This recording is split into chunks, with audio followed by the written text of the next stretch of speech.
안녕하십니까. 시즌의 매거진 굿데이 첫 소식입니다.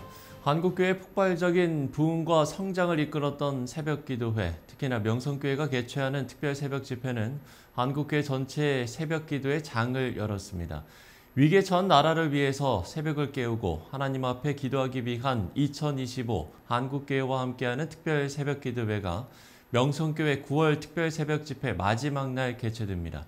관련해서 한국교회 지도자 초청 설명회가 지난 18일에 열렸는데요. C채널 취재팀이 다녀왔습니다.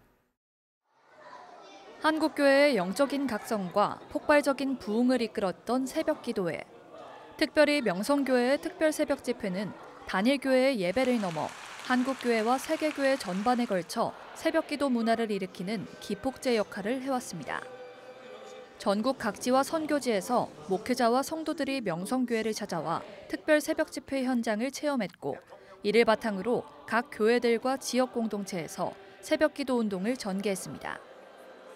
이는 새벽기도를 하루의 첫 시간을 하나님께 드리는 영적 습관으로 확립시켰고, 한국교회가 가진 특별한 영성문화의 재확인과 선교적 한계에 부딪힌 세계교회 기도운동 확산에 있어 중요한 역할을 했습니다. 교회의 요소는 여러 개 없습니다.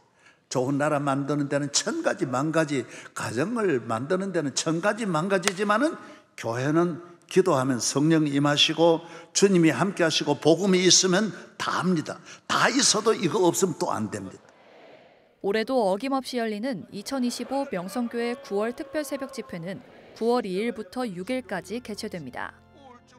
특히 집회 마지막 날인 6일에는 한국교회와 함께하는 특별 새벽기도회와 새벽기도 세미나를 개최하며 그 역사적 의미를 나누는 시간을 갖습니다. 2025 한국교회와 함께하는 특별 새벽기도회 및 세미나와 관련해 한국교회 지도자 촉청 세미나가 지난 8월 18일 롯데호텔월드에서 열렸습니다. 교계 주요 교단 총회장을 비롯한 신학대학 총장들과 군선교회를 비롯한 주요 인사 60여 명이 참석한 가운데 열린 이번 설명회는 일부 개회 예배와 2부 설명회 순서로 진행됐습니다. 예장통합 전 사무총장 조성기 목사의 인도로 진행된 개회 예배는 예장합신 증경총회장 권태진 목사의 기도, 기감 전 감독회장 신경하 목사의 설교 순서로 진행됐습니다.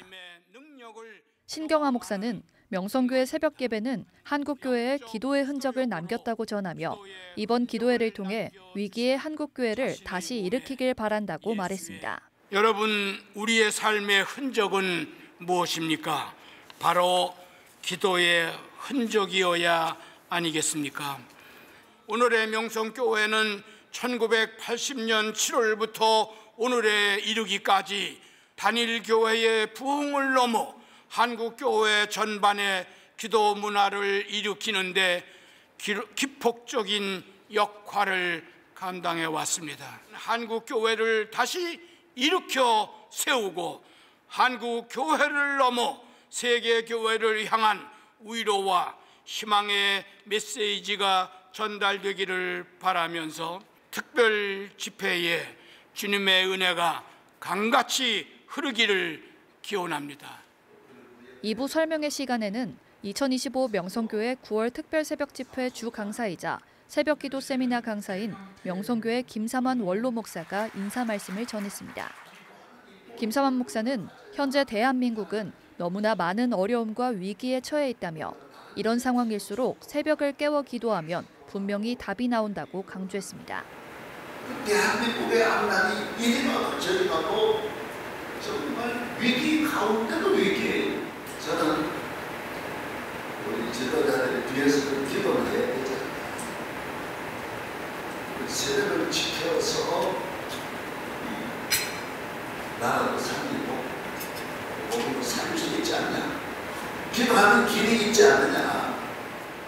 나라의 어려움 앞에 새벽을 깨우고 하나님께 바로 서는 것이 대한민국 회복을 위한 가장 확실한 길임을 선포하는 2025 한국교회 특별 새벽기도회와 새벽기도 세미나는 9월 6일 토요일 새벽 5시 50분부터 명성교회 예루살렘 성전에서 진행됩니다.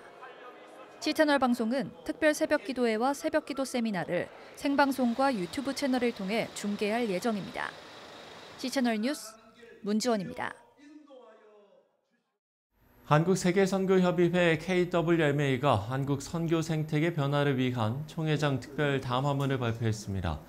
지난 18일 기독교회관에서 진행된 기자회견에서는 동반자 선교와 이단 문제, 다음 세대 선교에 대한 실천 강령이 제안됐습니다. 이단 문제 대처 방안을 제시한 예장통합총회장 김영걸 목사는 선교지 이단 대처 교육을 의무화하고 공동 매뉴얼을 제작해야 한다면서 통합 측이 제작한 이단 대처 매뉴얼 책자를 공개했습니다. 동반자 선교에 대해 발언한 예장합동총회장 김종현 목사는 더 이상 보내는 자만이 아닌 비서구 교회와 함께 걷는 동반자 선교의 시대로 나아가야 한다고 말했습니다. 예장합신 총회장 박병선 목사는 다음 세대 선교에 대해서 지난 10년 동안 20대에서 40대 개신교인은 절반으로 줄었다며 청년이 주도할 수 있는 사역의 장을 마련해야 한다고 강조했습니다. 한편 KWMA는 지난 3월과 7월 두 차례에 걸쳐 교단장을 초청하고 한국 선교 현안에 대해서 보고한 바 있습니다. 한국복음주의협의회 KEF가 오는 10월에 개최될 WEA 서울총회와 관련한 성명서를 발표했습니다.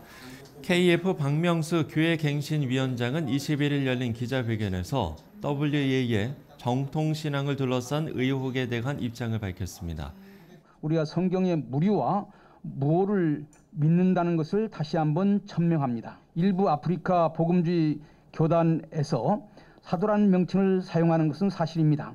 그러나 이것이 미국을 중심으로 시작된 신사도 운동과는 아무런 관계가 없습니다. 널리 용인되고 있는 이 지역 기독교 문화의 특징입니다. KEF 곽혜원 사회위원장은 WEA가 타종교와 협력하는 건 종교 다원주의를 인정하는 게 아닌 타문화권 선교를 위한 전략이라며 이는 3.1운동 당시 기독교가 민족 독립을 위해서 타종교와 협력했던 것과 유사하다고 말했습니다.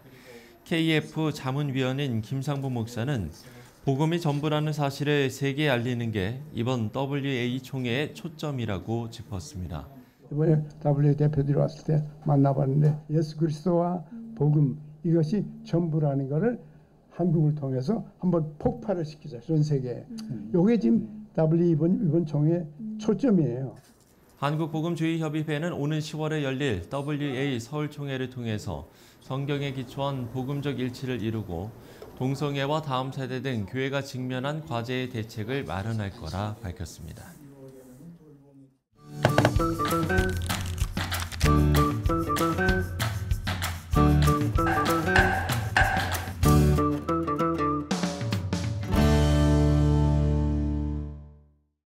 최근 한 벽돌 공장에서 외국인 노동자를 지게차에 묶고 집단으로 괴롭힌 영상이 공개되면서 이게 지금도 일어나고 있는 일인가 눈을 의심하게 만들었습니다. 이명사 변호사 모시고 이야기를 나눠보겠습니다. 변호사님 안녕하십니까? 네, 안녕하십니까? 네, 정말 많은 분들이 이미 보도를 보셔서 내용을 아시겠지만 먼저 짧게 설명을 해주시면 좋을 것 같아요. 네, 전남 나주의 한 벽돌 공장에서 스리랑카 외국인 노동자 A씨가 벽돌 제품과 함께 지게차로 옮겨지는 등 직장 내 괴롭힘 당하는 동영상이 일반에 공개되어 큰 파장을 일으킨 사건입니다. 당시 공개된 약 58초짜리 영상에서는 우리 외국인 노동자가 결박된 채 지게차에 매달려 옮겨지는 장면이 녹화되어 있었고요. 이를 보고 동료들이 웃으면서 조롱하는 장면이 담겨져 있었습니다. 당시 지게차 운전자는 A씨의 능력 부족을 이유로 이러한 괴롭힘을 했다고 진술을 했는데요.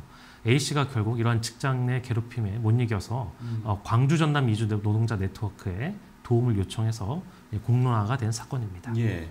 예전에는 뭐 우리가 사장님 나빠요라는 말이 어떤 밈처럼 유행하던 때도 있었는데 지금은 외국인 노동자 인권이 법적으로 많이 보호되고 있지 않습니까? 어떻습니까? 네, 맞습니다.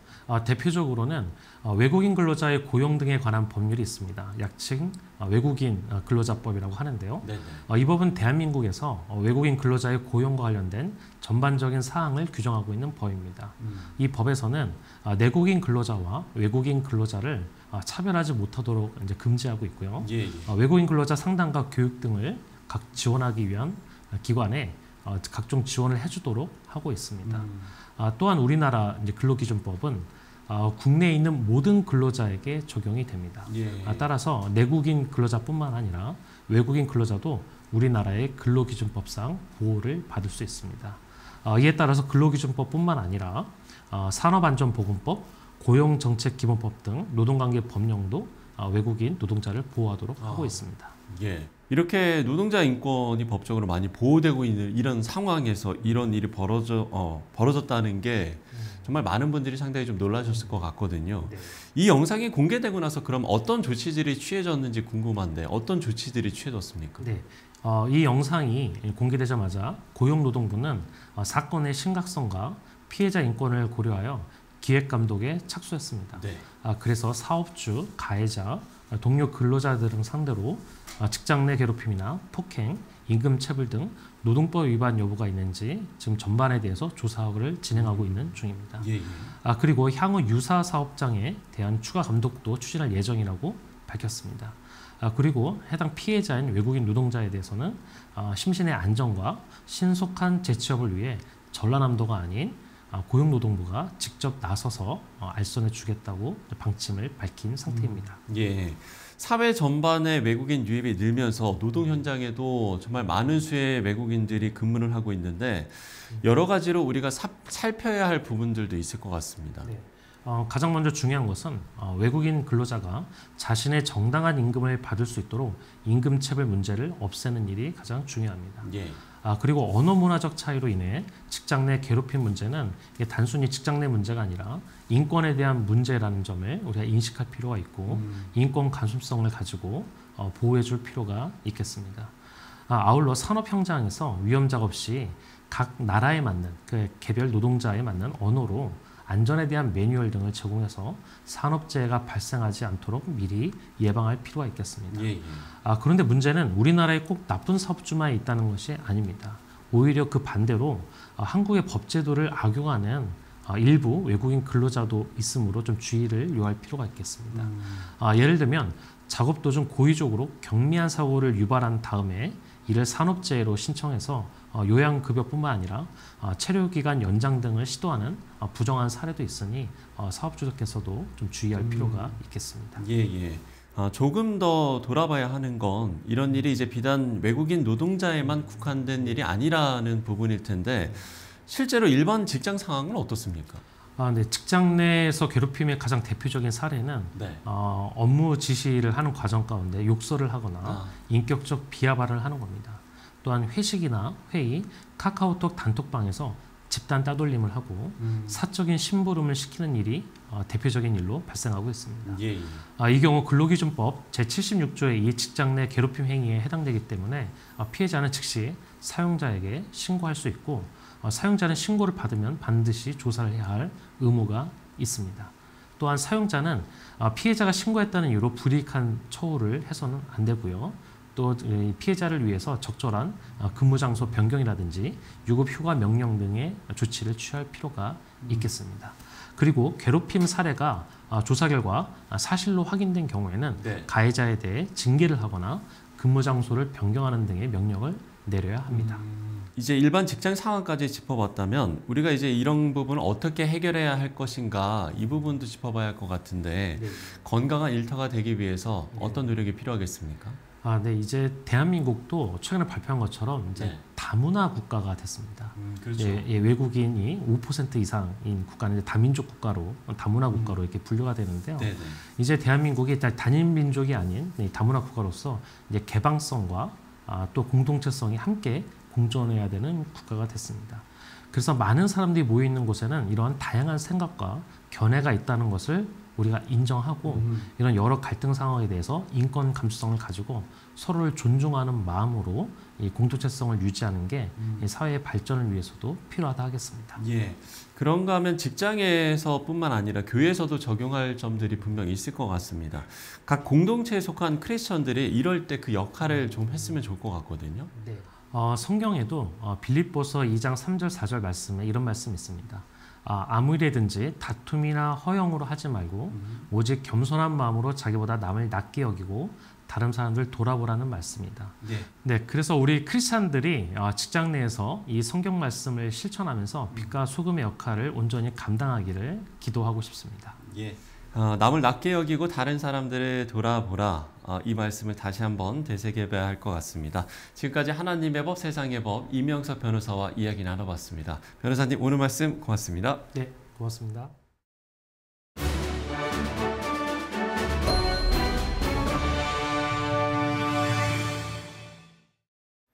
앞서 이야기를 나누면서 이주빈 사역에 대한 과제를 다시 생각하게 됐습니다. 법과 제도만이 아니라 함께 살아가는 동반자로서의 인식이 무엇보다 선행돼야겠습니다. 실천에 매거진 굿데이 오늘 순서는 여기까지입니다. 시청해주신 여러분 고맙습니다.